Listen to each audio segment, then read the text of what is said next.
네, 국회가 특활비를 전면 폐지한다고 발표했지만 일부 논란은 계속되고 있습니다. 그래서 오늘 최종적 개선안을 발표할 것 같은데요. 마지막까지 의장단 몫을 남겨놓을지 여부가 관심이 되고 있습니다. 소종섭 전 시사저널 편집국장 그리고 최진봉 성공회대 교수와 함께 오늘 이 내용 포함한 정치권 이슈 짚어봅니다. 안녕하십니까? 안녕하세요. 예. 자, 먼저 이 대통령 광복절 경축사 주요 발언부터 들어보도록 하겠습니다. 핵심 메시지가 평화 그리고 경제였는데요. 문재인 대통령의 발언 직접 들어보시죠. 정치적 통일은 멀었더라도 남북 간의 평화를 정착시키고 자유롭게 오가며 하나의 경제 공동체를 이루는 것, 그것이 우리에게 진정한 광복입니다. 어제 광복절 경축사 핵심 메시지는 어디에 있다고 보십니까? 결국 이제 평화가 경제다라는 그 한마디에 이제 요약을 할 수가 있는 것이죠. 지금 남북 간에 진행되고 있는 여러 가지 남북 간 협력이라든지 이 정상회담 등등의 이런 부분들이 단지 정치적인 부분이 아니고 그것이 결국 남북 간의 갈등을 끝내는, 그리고 이 경제적인 새로운 출구를 모색할 수 있는 그러한 것이다. 그러니까 평화라는 것이 정치적인 것만이 아니고 경제로 바로 연결되는 것이다. 그러면서 이제 어제 대외경제정책연구원 그 수치까지 인용을 했지 않습니까? 향후 30년간 경제협력의 경제 효과가 170조 원까지 달한다라는 이런 얘기까지 하면서 두 가지 얘기를 이제 문 대통령이 했죠. 결국 이 남북 간의 경제 통일 특구 문제를 하나 얘기를 했고, 또 하나는 이제 동아시아 철도 공동체 이 부분을 가시화하는 이런 작업들을 통해서 이른바 이 남북 간에 제기된 평화의 문제를 하나의 경제의 문제로까지 연결시키고 이것이 나아가서 동아시아 전체의 평화 또 경제적인 번영으로까지 만들어 가자, 뭐 그런 얘기를 한 것이 핵심이 아닌가 그렇게 보여집니다. 예. 사실 광복절 경축식은 주로 세종문화회관에서 했는데 그렇죠. 어제는 이제 용산에서 어떤 의미가 있습니까? 용산이라고 하는 지역이 대통령도 물론 기념사에서 밝히셨지만 114년 만에 국민의 품으로 돌아온 거죠. 원래 이제 일제 강점기에는 일본군들이 군사기지로 활용을 했던 곳입니다. 그 용산이 군사기지로서 일제 때부터 시작을 해서 광복이라는 된 다음에는 미군이 주둔을 하게 됐죠. 그랬었죠. 그러면서 이제 한미 동맹의 상징적인 장소가 됐었고, 물론 뭐 논란이 있을 수 있습니다만. 그리고 이제 경의선이나 북한과 철도 연결의 출발점이 용산역이에요. 그러니까 용산이라는 지역이 남북 관계 또 그다음에 한미 동맹 이런 부분과 연관돼 있는 부분이고, 우리가 잊지 말아야 될 일제의 그 아픈 역사 이것도 함께 포함하고 있는 지역이어서 대통령 입장에서는 그 용산이라는 지역이 갖고 있는 이 다양한 형태의 어떤 의미, 이런 부분들을 광복절에 좀 표현하고 싶고 또 말하고 싶은 그런 의도가 아마 용산의 생사를 치게 된 이유가 되지 않았나 이런 생각이 듭니다. 그 백범 김구 선생도 등장을 했다고요? 그렇습니다. 백범 김구 선생님이 처음에는 영상으로 나오셨어요. 그러니까 1946년이죠. 광복 1주년 기념회 행사에 나오셔서 말씀하는 장면이 먼저 나오다가 그 다음에 이제 배우 김종구 씨가 현재 그 백범 선생님 지금 화면에 나오고 있습니다만 백범 김구 선생님 분장을 하고서 연설하는 장면을 이게 보여줬는데, 그만큼 이제 광복하면 임시정부부터 시작해서 우리나라 회복을 위해서 광복을 위해서 열심히 독립을 위해서 노력하신 분들이 있지 않습니까? 삶을 희생하면서까지 그런 분들에 대한 어떤 그 예우 이런 부분도 있는 것 같고, 우리가 그런 과거를 잊어서는 안 된다고 하는 그런 모습도 보여주기 위해서 아마 저런 모습을 연출한 게 아닌가 이런 생각이 듭니다. 자, 상해 임시정부 얘기가 나와서 말인데요. 요즘 그렇지 않아도 이 건국절 얘기가 논란이 되고 있는데요. 1919년이냐 48년이냐. 자, 지금 어제 대통령은 이 광복절 경축식에서 건국이라는 단어를 언급하지 않았습니다. 논란을 좀 피해가려 했고요. 반면에 자유한국당 일부 의원들은 국회에서 건국 70주년 기념식을 따로 열었습니다. 제가 이제 궁금한 거는요. 뭐 그 논란도 논란이지만 왜 1919년을 주장하는 사람들은 왜 1919년이고 1948년을 주장하는 사람들은 왜 1948년입니까? 그것보다 더 먼저 그 이용훈 교수인가요? 건국절 처음 만들자고 했던 그거부터 쭉 일반 그 시청자들께서 알아듣기 쉽게 좀 그 부분 더 설명을 해주시죠. 그러니까 일단 1948년에 정부 수립이 될 때는 이른바 남한만의 단독 선거를 통해서 정부 수립이 이루어졌지 않습니까? 그러니까 그 당시에 이제 김구 선생 같은 분들은 남한만의 단독 총선거에 반대를 했었죠. 지금 선거를 하게 되면 이게 분단이 된다. 그렇기 때문에 통일 정부를 수립해야 된다라고 반대를 했었고, 그 당시에도 그러니까 담안 내에서도 많은 분들이 이 총선거에 참가를 안 했던 것이죠. 그러니까 지금 1919년 부분을 주장하는 분들은 이 임시정부의 적통 자체를 가지고 가야 된다. 우리 헌법에도 이제 임시정부의 정신을 이어받아 이런 내용이 있지 않습니까? 예. 그런 식으로 대한민국이라는 국호가 처음 생긴 것도 1919년이고 그렇기 때문에 그때부터 사실상 시작됐다라는 그 정통성을 그대로 갖고 가자라고 얘기를 하는 것이고 1948년 부분을 자꾸 강조하는 그런 분들은 1948년에 정부 수립이 됐지만 사실상 그때 국호라든지 국채라든지 전체적인 시스템 자체가 그때 만들어졌으니까 그때를 건국적으로 보는 게 맞는 거 아니냐. 이 부분은 이제 이승만 대통령에 대한 평가를 또 어떻게 볼 거냐. 뭐 여러 가지 이제 그런 복잡한 부분들이 같이 들어가 있는 것이죠. 그렇기 때문에 그것에 대해서 처음 논쟁을 제기를 한 것은 제 기억에는 아마 이제 보수 쪽에서 먼저 제기를 했는데 그렇죠. 저는 사실 건국절 논란이라는 것은 좀 부질없지 않나 하는 생각을 갖습니다. 그러니까 현재 우리 헌법에 기록된 대로 1919년 임시정부 수립의 그 정신을 바탕으로 우리는 쭉 온 것이고 그리고 나서 정부의 형태를 갖추어진 게 이제 1948년인 것이죠. 사실 우리가 쭉 그동안에 알고 있었던 것은 단군 왕검이 벌써 우리나라를 개창하고 5천 년의 역사를 우리가 가지고 있었다라고 굉장히 자부심을 갖고 외국에서도 그렇게 얘기를 우리가 나갔을 때 사실 얘기하지 건국을 않습니까? 따지자면 그때부터라고 할수 그러니까 있지만. 이제 그렇게 볼 수 있는 거기 때문에 지금 뭐 건국 자체를 48년이냐 19년이냐 이거 가지고 논쟁을 벌이는 것은 저는 약간의 그 이념 논쟁으로 프레임 자체를 바꿔가기 위한 좀 불필요한 논쟁이 아닌가 저는 그렇게 생각합니다. 그렇죠. 이제 뭐 그거는 많은 분들이 동의를 합니다. 이게 뭐 싸울 일이냐라고 합니다만 그래도 19년 48년 논쟁의 핵심에는 김구냐 이승만이냐 그 논쟁까지도 포함이 되는 거 아니겠어요? 그렇죠. 그 논쟁까지도 포함이 되는 거죠. 그러니까 김구 선생님은 사실 통일정부를 만들고 싶어 하신 분이셨지 않습니까? 그러니까 이승만 정권은 어쨌든 뭐 우리나라 단독으로라도 정부를 만들자고 주장을 했었고, 그리고 이제 그 정통성이라고 하는 부분들을 그 두 분과 연결시켜서 생각하다 보니 이런 문제 논쟁이 되는 건데, 저는 뭐 아까 뭐 손준석 국장도 말씀하셨지만 기본적으로 우리나라가 임시정부부터 시작됐다고 보는 게 일반적이라고 저는 봐요. 물론 뭐 일부에서 이제 반대하신 분들이나 보수 진영에서 그렇게 얘기합니다. 국가의 뭐 3요소라 우리가 그 소위 그 뭐 교과서에 배우잖아요. 국민, 주권, 영토 이 세 가지가 있냐 하는 부분인데, 물론 이제 일제 감정기 시대에 우리가 주권이 있었냐, 예를 들면 우리 영토가 있었냐, 국민이 있었냐 이런 문제가 논란을 해버리면 그게 그러니까 교과서적으로 보면 그게 맞을 수도 있겠지만, 그러면 우리 국민이 우리 힘으로 예를 들어서 우리가 원해서 나라를 뺏긴 것도 아니고 그렇죠. 외세에 의해서 나라를 뺏겼으니 우리 국토가 없는 건 아니잖아요. 국민들이 흩어져 있으면 국민들도 있는 거죠. 예. 그러니까 대한민국을 정부로 생각하고 자기 목숨을 걸고라도 국가를 지키겠다고 하는 사람들이 있다고 하면 그것도 국민으로 인정해야 한다고 저는 보거든요. 주권도 임시정부가 우리나라의 독립된 나라로 선포했던 게 1919년이에요. 예. 그러니까 그 임시정부에서는 우리가 주권이 있다는 것을 대내외에 선포하기 위해서 임시정부를 수립했던 것이고, 예. 그 정통성이 결국 지금의 정부까지 오고 있다. 그래서 이제 문재인 정부는 정부 수립 70주년이라는 말을 썼어요. 그러니까 정말 정상적으로 우리가 스스로 운영할 수 있는 정부가 생긴 건 그때지만 임시정부부터 이미 우리의 정통성이나 적통성은 유지해 오고 있는 거니까 거기서부터 보는 것이 맞다라고 지금 주장을 하고 있는 것이죠. 그렇죠.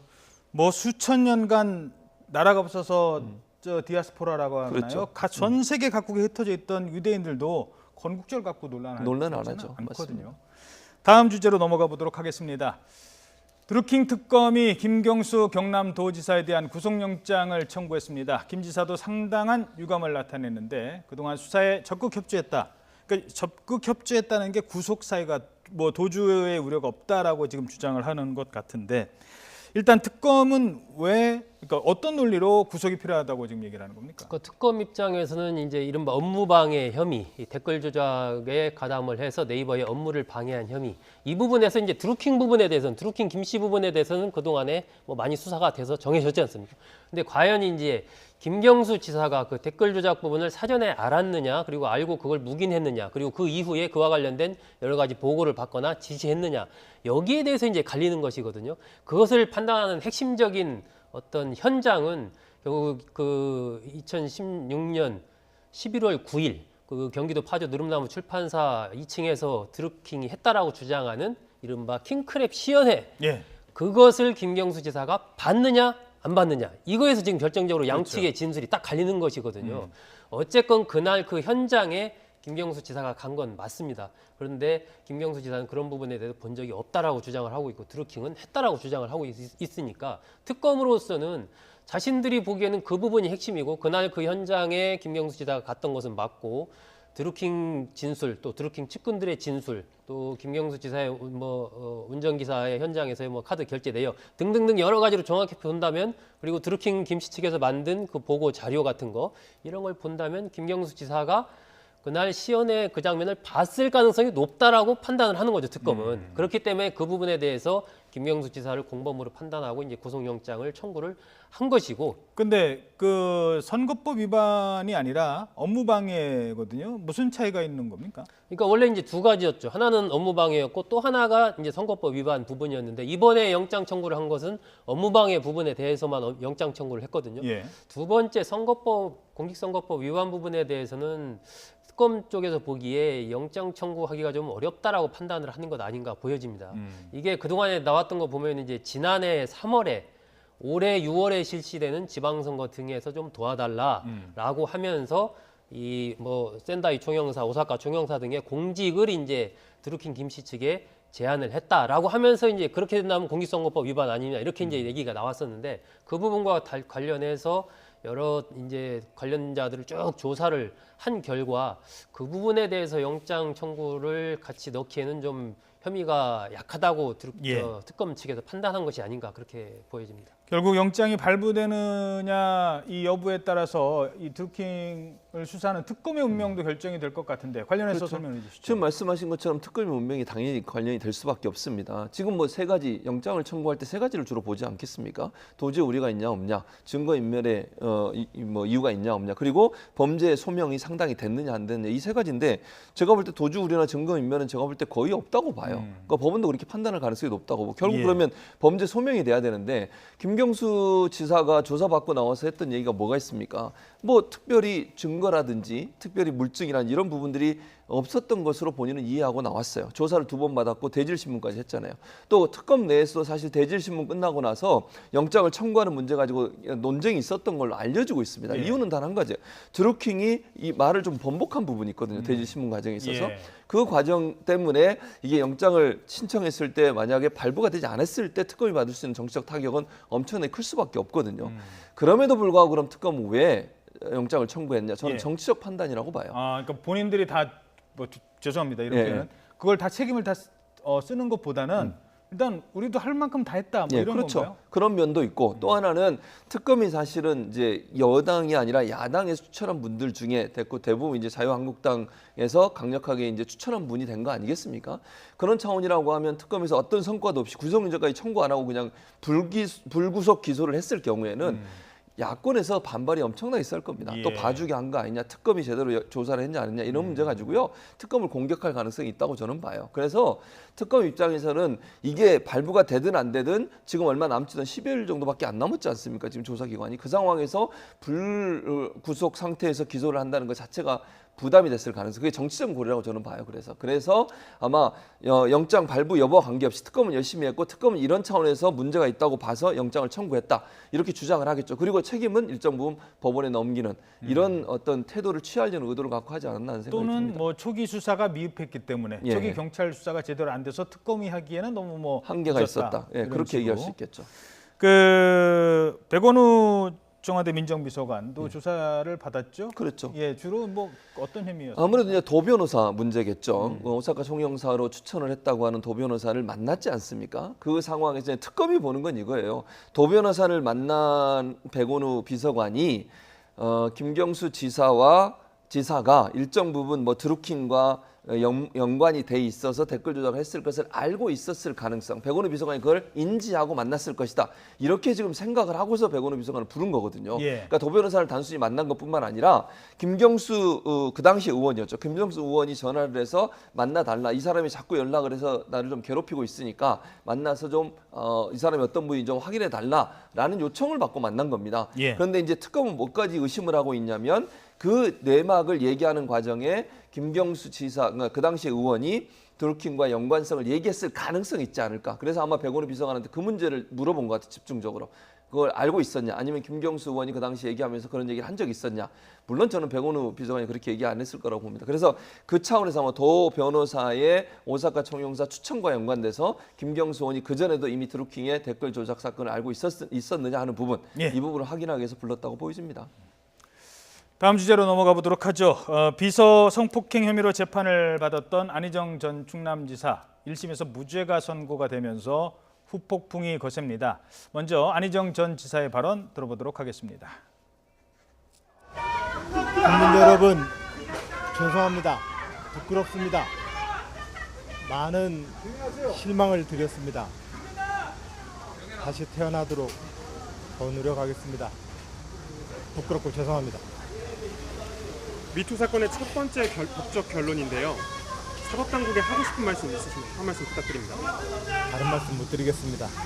부끄럽고 죄송하다는 말씀만 올립니다. 김지은 씨께 한 말씀 없으십니까? 네, 기자들의 질문에 답변하는 중에도 많은 항의를 하는 목소리가 옆에서도 좀 들릴 수 있었습니다.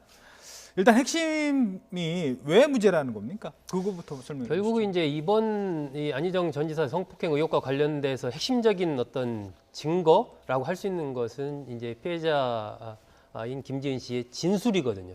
그러니까 진술 외에 그것을 입증할 다른 어떤 물증, 뭐 기록이라든지 CCTV라든지 어떤 녹취라든지 이런 것들이 없는 상황에서 이 김지은 씨의 진술 자체의 신빙성을 이제 법원이 어떻게 판단하느냐, 예. 이것이 이제 굉장히 중요했는데 법원으로서는 그 김지은 씨의 진술의 어떤 신빙성이 좀 약하다라고 이제 판단을 했던 것이죠. 그 약하다라고 판단하는 배경에는 김지은 씨가 성폭행을 당했다라고 주장하는 그 날 이후에 보인 여러 가지 행동들, 그러니까 제3자에게 어떤 이 안희정 전 지사를 굉장히 존경하고 하늘같이 의지하는 그런 사람이다라고 문자를 보낸 이런 부분들이라든지, 그 이후에 이제 안 전 지사와 같이 뭐 그 좋아하는 어떤 음식점에 가서 같이 식사를 한다라든지 등등 여러 가지 그런 움직임들이 이 그냥 성폭행을 당한 사람의 행동이라고 보기에는 좀 잘 납득이 안 된다라는 그런 부분이고, 두 번째 일종의 이제 자기 성적 자기 결정권 부분과 관련해서 이 운전기사의 경우에 자신을 성추행한 운전기사의 경우에는 확실하게 사과를 요구를 한 그런 부분이 있거든요. 예. 그러니까 그렇다면 안 전 지사에게도 비슷한 그런 어떤 움직임을 보였다라면 그 부분과 관련해서 법원도 다르게 판단할 수가 있을 텐데, 안 전 지사와 관련해서는 그런 부분들이 없었다는 거죠. 충분히 성적 자기결정권을 행사할 수 있는 상황에서 그런 부분을 행사하지 않았다라는 그런 측면에서 김지은 씨 진술의 어떤 신빙성이 약한 건 아니냐, 뭐 이렇게 본 건데, 저는 이게 좀 법원이 이 기존의 우리 이 어떤 이 문구 있지 않습니까? 법적인 잣대를 그대로 너무 기능적으로 해석한 것 아닌가. 조금 이게 법이라는 것의 해석은 그 시대 상황이 바뀜에 따라서 해석도 좀 더 능동적으로 해석할 수도 있는 것인데, 예. 너무 이 그 문구 자체에 얽매인 해석을 한 게 아닌가 싶고, 조금 더 적극적이고 능동적인 측면에서 이 법을 좀 해석을 해서 이 법적인 조금 더 엄한 좀 판결을 내리는 것이 현재 진행되고 있는 여러 가지 상황 속에서 우리 사회의 변화와 맞는 그런 좀 판결이지 않았을까 하는 그런 아쉬움이 좀 있습니다. 그래서일까요? 재판부도 no means no, yes means yes를 언급하면서 현행법의 한계를 좀 언급하기도 했어요. 그렇습니다. 현행법으로는 처벌이 어렵지만 이거는 뭐 위력이 있었다는 건 분명히 보인다라고 얘기를 했습니다. 물론 뭐 재판부가 성희가 무슨 강제로 이러냐 이런 판단을 하지 않았어요. 다만 현행법의 한계에 대해서는 분명히 지적을 했습니다. 그게 왜 그러냐면요, 현행법에는 폭행과 협박에 의해 강요된 성관계만 처벌하게 돼 있어요. 그러니까 이 폭행과 협박이라고는 이 단어 때문에 문제가 되는 거거든요. 이게 아까 이제 no means no라고 그랬는데, 폭행이나 협박이 없다 하더라도 여성이 아닙니다, 저는 동의하지 않습니다, 노라고 얘기하면 거기서 멈춰야 된다는 거잖아요. 그게 아무런 내가 예를 들어서 적극적으로 그걸 거부하거나 적극적으로 어떤 행동을 하지 않았더라도 말로만이라도 아닙니다, 싫습니다라고 한마디만 해도 그거는 문제가 되도록 만드는 게 일반적이 돼야 되는데, 그게 이제 유럽이나 서구에서는 다 그렇게 돼 있거든요. 근데 우리만 폭행과 협박에 의해 강요된 성관계라고 돼 있어요. 그러다 보니까 이 폭행과 협박을 증명내기가 어려운 거죠, 지금. 그러니까 지금 위력에 의해서 특히 이런 그 상사와 부하 직원 관계에서는 위력이라고 하는 부분이 작용하는데, 이걸 폭행과 협박으로 연결지어서 설명하는 증거를 찾기가 힘들다는 거죠, 지금. 그러다 보니까 법원이 어쩔 수 없이 지금의 현행 법 체계에서는 이럴 수밖에 없지만 법은 바뀔 필요가 있다라고 명시를 한 걸 보면 예. 판사도 고뇌가 깊었을 것이다. 그래서 뭐 소국장님도 말씀하셨지만 법을 물론 이렇게 하는 과정에 있어서 여러 가지 우리가 좀 여러 가지 다양한 부분들을 고민해야 되겠는데, 아무래도 판사 입장에서는 논란의 소지가 있으니까 법대로 한 것 같아요. 그러나 우리가 이 법을 빨리 고쳐야만 이런 문제가 다시 또 발생하지 않을 수 있을 거라는 생각이 됩니다. 한 가지만 더 짚어보죠. 1심에서 비록 무죄가 났지만 그렇다고 해서 안희정 전 지사의 정치 생명이 되살아난다라고 지금 섣불리 얘기할 수는 없겠죠? 저는 뭐 그 가능성은 거의 없지 않나 생각합니다. 이번에 다시 태어나겠다. 뭐 그렇게 얘기를 해가지고 그 문구에 대한 해석을 둘러싸고 여러 가지 말들이 많던데 그 앞부분에 본다면 어쨌든 부끄럽습니다. 실망을 드려서 죄송합니다. 그러면서 이제 다시 태어나겠습니다. 이런 전체 맥락을 봐도 저는 안전지사도 어떤 정치적인 제기 이런 걸 생각하지는 않을 것이다라고 보고 결국은 뭐 정말 정치가 아니어도 본인에 대해서 많은 분들이 사랑을 주고 기대를 받았던 그런 정치인이었기 때문에 이런 큰 실망을 준 그런 부분에 대해서 철저히 반성을 하고 뭔가 예. 사회의 봉사 이런 것들을 통해서 거듭나는 모습을 보여주는 거 그걸 통해서 또 굳이 정치가 아니어도 다른 측면에서 사회를 위해서 봉사할 수 있는 길이 많이 있지 않나 싶고요. 지금 단계에서 정치적인 어떤 제기를 이야기하는 것은 정말로 너무 섣부른 일이다 그렇게 생각합니다. 이 판결이 나온 뒤에 피해자 김지은 씨가 어떤 심정인지 뭐 일부 언론을 통해서 알려지고 있습니다. 제2의 김지은이 되겠던 많은 여성들에게 이 판결은 얼마나 큰 실망감을 안겨줄 것인지도 생각해 봤으면 합니다. 계속해서 국회 특활비 내용 살펴보도록 하겠습니다. 국회가 특활비 전면 폐지 방침을 밝혔는데 네. 근데 각 상임위 의장이라든가 국회의장단은 빠진다라는 얘기가 나오면서 그렇죠. 이게 뭐 하는 겁니까? 라는 예. 얘기가 나오고 있어요. 그러니까 꼼수 전면 폐지다. 꼼수 폐지다 이런 얘기가 나왔었죠.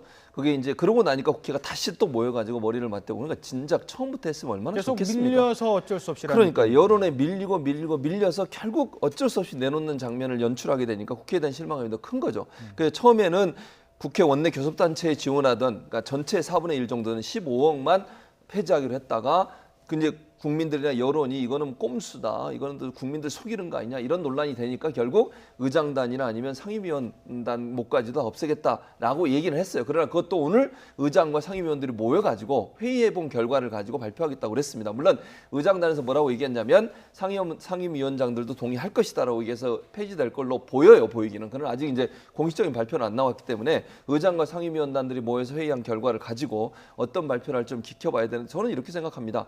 오늘 발표한 내용도 중요해요. 무슨 말이냐면 나머지 특활비를 모두 국고에 반납하겠다 이렇게 발표해야 된다고 보고 내년도에 이 금액이 어디로 갔는지를 반드시 봐야 됩니다. 내년도에 또 슬쩍 업무 추진비나 아니면 다른 용도로 이 돈을 쓸 가능성이 있지 않겠어요? 예. 그러니까 이것도 꼼수라고 볼 수 있기 때문에 이 돈이 완전히 국고로 반납되고 올해 남은 돈은 그다음에 내년에도 이런 형태의 돈이 다시 업무 추진비나 특활비라는 명목으로 생기지 않도록 물론 주머니에 안 넣고 다닌다고 하더니 결국 쌈지에 들어가 있는 그렇게 돼 있는 거죠. 그러니까 이름만 바꾸고 항목만 바꿔가지고 또 다시 국회의원들이 마음대로 쓰도록 만드는 그런 돈을 가지 않도록 그 시민사회단체든 국민들이든 눈 똑바로 뜨고 감시를 잘해야 될 것으로 보여집니다. 그래서 그런가요? 지금 상임위원장 등에 대한 업무 추진비, 특활비 이 부분을 좀 논란이 되니까 지금 잠시 뒤에 문희상 국회의장이 상임위원장들을 다 불러서 이제 설명을 좀 할 것 같습니다. 그 화면이 들어오면 저희들이 일단 소개해드릴 생각은 하고 있는데 이 결국 특활비가 내 돈이다라고 생각하는 그러니까 이거 뭐 주인 없는 돈이니까 마구 쓰는 이 개념만 좀 바뀌어도 상당히 좀 해소가 될 수 있을 것 같아요. 그렇죠. 지금 국회 특활비가 이제 연 62억 원 규모거든요. 세 개로 나눠져 있습니다. 교섭단체 특활비, 상임위원장 특활비, 또 국회의장단 특활비 이렇게 세 그룹으로 나눠져 있는데 지금 교섭단체 특활비와 상임위원장단 특활비는 전부 다 폐지하는 걸로 사실상 가닥이 잡혔고 남은 게 이제 의장단 특활비로 해서 한 5억 정도는 좀 남기려고 하는 게 아마 문희상 의장의 생각인 것 같아요. 예. 여러 가지 뭐 어디 군부대를 방문한다든지 기타 외교사들 뭐 외교 갔을 때 등등등 여러 가지 일종의 이제 경력은 명목으로 쓸 그런 돈이 좀 필요한 거 아니냐라는 생각에서 남기려고 하는 것 같은데 사실 그동안에 이 특활비 부분에 대한 비판적인 여론이 굉장히 높았던 게 이게 이른바 눈먼 돈이다라고 해서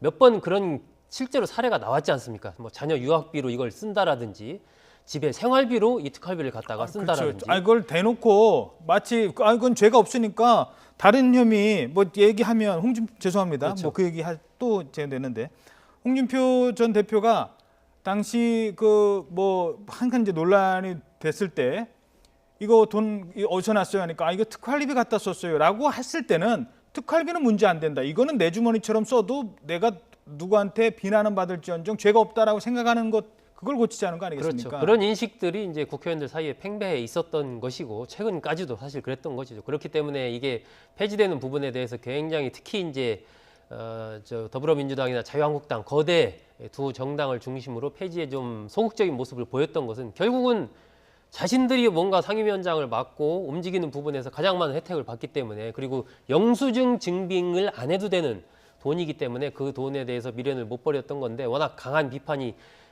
이제 거세다 보니까 폐지하는 쪽으로 갔는데, 말씀하신 대로 그러한 어떤 일부 업무 추진비를 증액을 한다라든지 뭘 할 때도 그런 부분은 어차피 영수증 처리를 해야 되니까, 그리고 그 이후에 그것에 대해서 투명한 어떤 검증이 이루어지고 한다라면은, 이게 뭐 60억 규모를 하루아침에 싹 전부 다 없애는 것도 국회 입장에서는 어려움이 있을 수가 있어요. 그렇다면 일정한 뭐 업무 추진비 증액은 어떤 면에서 보면 좀 불가피하지 않나 하는 생각도 드는데, 그랬을 경우에도 그것에 대한 철저한 그렇죠. 어떤 검증, 이런 체계들이 반드시 뒤따라야 된다는 것이죠. 그래야 나중에 꼼수가 없는 것 같아요. 그러니까 뭐 특활비 안 쓰겠습니다. 그래놓고 안 쓰겠다니까 끝이 아니라 네. 그래도 필요한 돈은 있어요. 그러니까 그렇죠. 그 돈이란, 그러니까 예를 들어서 상임위 회의하는데 의원들과 끝나고 나서 뭐 예를 들어서 밥을 네, 먹어요. 네. 그럼 돈 누가 한 사람이 계속 내기도 뭐하니까 네. 그럴 때 쓰라고 만들어 놓은 그렇죠. 건데.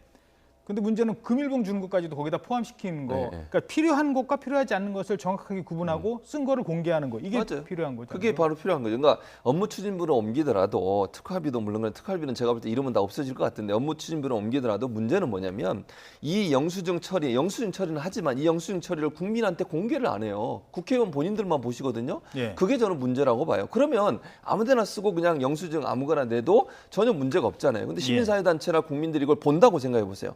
그러면 허투루 쓰지 않죠. 예. 어디 가서 이상한 데 가서 또 집에 생활비 주고 애 유학자금 대고 이러고서 영수증 내겠습니까? 그렇게 못하지 않겠습니까? 그러면 업무 추진비를 필요한데 쓰는 걸 누가 뭐라는 거 없어요. 국민들이 그거 싫어하는 거 아닙니다. 예. 일 열심히 하기 위해서 필요해서 돈 쓴다. 그건 박수 쳐질 문제라고 저는 봐요. 일 열심히 하면. 대신 그걸 국민들이 좀 검증할 수 있도록 하는 검증 시스템 만들어 달라. 국회에서 아니 법원에서 공개하라는데 공개 안 하고 있잖아요, 지금. 다시 뭐 재판 걸고 소송 걸고 이런 식으로 하는, 그것도 세금으로 하는 거 아니겠습니까? 그런 태도가 저는 잘못됐다고 보고, 그래서 업무 추진부로 쓰더라도 이 돈이 어떻게 쓰여졌는지 영수증을 반드시 검증 가능하도록 투명하게 공개해야 된다. 그래야 돈을 쓸 때 조심하게 돼요. 내가 이 카드를 써서 얼마를 썼을 때 그렇죠. 나중에 검증이 된다고 누가 더 생각하면 분다라고 하면 그렇죠. 예. 함부로 못 쓰잖아요. 예. 그런 제도를 만드는 게 필요하다. 국민이 원하면 국회는 예스하고 말 잘 들으면 되는 거예요. 국회가 국민들이 원하는데도 끝까지 버티는 게 잘못된 거 아니겠습니까? 예. 국민의 요구는 깨끗하게 쓰고 국민 앞에 소상히 밝히라는 거거든요. 국민의 요구에 응답하는 방식으로 가야 된다. 저는 그렇게 봅니다. 일단은 특수활동비라는 그 자체는 없애는 게 맞는 것 같습니다. 그러니까 원래의 목적, 그러니까 정보활동이라든지 기타 특수한 수사활동 이런 부분에 쓰라고 있는 게 특수활동비니까, 그건 뭐 국정원이나 경찰, 검찰 이런 쪽은 필요하겠지만, 국회의 특수활동비 자체는 명목 자체가 필요하다는 이 설득력 자체가 약하고, 예. 그건 다 없애고 일부를 업무 추진비로 돌리더라도 거기에 대한 확실한 검증이 뒤따라야 되고, 뿐만 아니라 각 부처에도 지금 특수활동비가 있지 않습니까? 예. 이것도 국회처럼 마찬가지로 특수활동비라는 항목 자체를 상당 부분 없애는 필요가 좀 있지 않나 생각이 됩니다. 예. 자, 그래서 오늘 오후에 국회 사무총장 유인태 사무총장이 관련 내용을 발표할 예정이라고 합니다. 뭐 지금 회의를 하고 있다고 하는데 관련하면은 좀 아직 시작을 하지 않아서 들어오지 않는 것 같습니다. 지금까지 소종섭 전 시사저널 편집국장, 최진봉 성공회대 교수였습니다. 두 분 고맙습니다.